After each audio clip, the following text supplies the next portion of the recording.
রাত ঠিক ৩:১৭। অর্ণবের ফোনটা কাঁপতে কাঁপতে জেগে উঠল।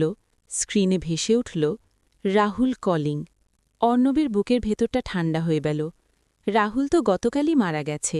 তার শেষকৃত্য হয়েছে আজ সন্ধ্যায় শহরের পুরনো শ্মশানে। হাত কাঁপতে কাঁপতে কলটা রিসিভ করল সে। ওপাশ থেকে ভেসে এলো কর্কশ ফিসফিসে গলা। অর্ণব, তুই কেন আমাকে ফেলে চলে গেলি? আমি একা না। হঠাৎ করে কানে এলো আগুনের খসখস শব্দ, যেন কাঠ চলছে। অর্ণবের মাথা ঝিমঝিম করতে লাগল। সে তো সন্ধ্যায় আগুন জ্বালিয়ে নিজেই দাঁড়িয়েছিল চিতার সামনে। আবার কণ্ঠস্বর, ওরা আমাকে ছাড়বে না, তুই এসেই ব্যাক। কল কেটে গেল।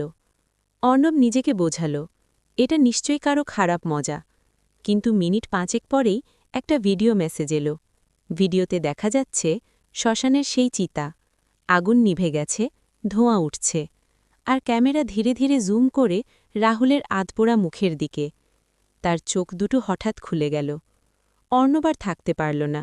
সে গাড়ি নিয়ে ছুটল শ্মশানের দিকে। শ্মশান ফাঁকা, কুয়াশার চাদরে ঢাকা চারপাশ।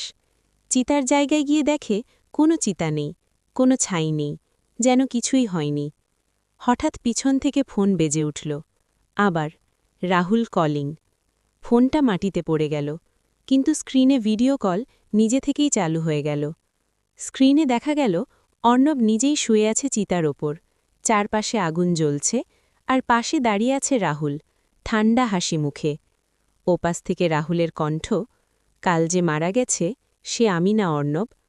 হঠাৎ অর্ণবের মাথায় ঝাঁকুনি খেল। গতকাল গাড়ি দুর্ঘটনায় যে মরেছিল সে ছিল অর্ণব নিজেই। রাহুল বেঁচে ছিল। চারপাশের কুয়াশা ঘন হয়ে এলো। নিজের হাতের দিকে তাকিয়ে অর্ণব দেখল তার হাতটা ধীরে ধীরে ছাই হয়ে যাচ্ছে।